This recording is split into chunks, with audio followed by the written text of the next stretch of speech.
Look so fresh.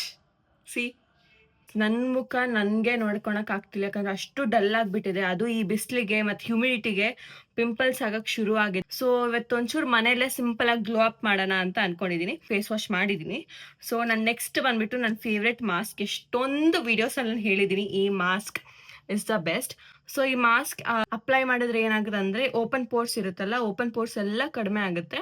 ಮತ್ತು ನಿಮಗೆ black head, white heads ಮತ್ತು ಇದು ಚಿಕ್ಕ ಚಿಕ್ಕ ಪಿಂಪಲ್ಸ್ ಎಲ್ಲ ಆಗುತ್ತಲ್ಲ, ಅದು ಕಂಪ್ಲೀಟಾಗಿ ಕಡಿಮೆ ಆಗುತ್ತೆ. 100% 200% ವರ್ಕ್ ಆಗುತ್ತೆ. ಇದು ಕಂಪ್ಲೀಟಾಗಿ ಡ್ರೈ ಆಗಿದೆ. ಇವಾಗ ಹೋಗ್ಬಿಟ್ಟು ಫೇಸ್ ವಾಶ್ ಮಾಡಬೇಕು.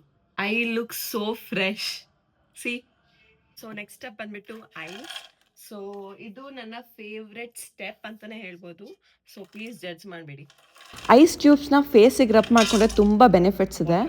ಎಷ್ಟೊಂದು ಜನ ಸೆಲೆಬ್ರಿಟೀಸ್ ಮಾರ್ನಿಂಗ್ ಎದ್ದ ತಕ್ಷಣ ಅವ್ರು ಸ್ಕಿನ್ ಕೇರ್ ಮಾಡೋಕ್ಕಿಂತ ಮುಂಚೆ ಅವ್ರ ಕಂಪ್ಲೀಟ್ ಫೇಸ್ನ ಐಸಲ್ಲಿ ಡಿಪ್ ಮಾಡ್ತಾರೆ. ಪಫಿನೆಸ್ ಆಗಲಿ, ಪಿಂಪಲ್ಸ್ ಆಗಲಿ ಎಷ್ಟೊಂದು ಕಡಿಮೆ ಆಗುತ್ತೆ. ಕಂಪ್ಲೀಟ್ ಫ್ರೆಶ್ ನ್ಯಾಚುರಲ್ ಗ್ಲೋ ಕೊಡುತ್ತೆ ನಿಮ್ಮ ಮುಖಕ್ಕೆ. ನೆಕ್ಸ್ಟ್ ಬಂದ್ಬಿಟ್ಟು ಫೇಸ್ ಮಾಸ್ಕ್. ಇದೊಂದು ಎಷ್ಟೊಂದು ಸೆಲೆಬ್ರಿಟೀಸ್ ಅವರ ಫೇವ್ರೆಟ್ ಹೋಮ್ ರೆಮಿಡಿ ಆಗಿದೆ.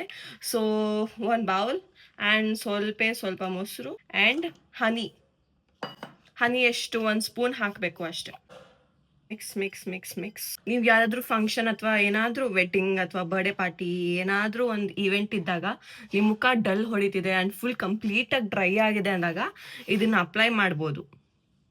15 to 20 ಮಿನಿಟ್ಸ್ ಬಿಡಬೇಕು ಅಷ್ಟೇ. ನಾವಾಗಲೇ ಆ ಫೇಸ್ ಪ್ಯಾಕ್ ಹಚ್ಕೊಂಡಲ್ಲ, ಅದು ಹಚ್ಕೊಂಡ್ಮೇಲೆ ನನ್ನ ಸ್ಕಿನ್ ಎಷ್ಟು ಸ್ಮೂತಾಗಿ ಫೀಲ್ ಅನಿಸ್ತಿದೆ ಗೊತ್ತಾ. ಫುಲ್ ಲೈಕ್ ಕ್ಲಿಯರ್ ಸ್ಕಿನ್ ಥರ ಕಾಣಿಸ್ತಿದೆ. ನನ್ನ ಫೇಸ್ ಮೇಲೆ ಇರೋ ಗ್ಲೋ ನೀವೇ ನೋಡ್ಬೋದು. Like, share and comment.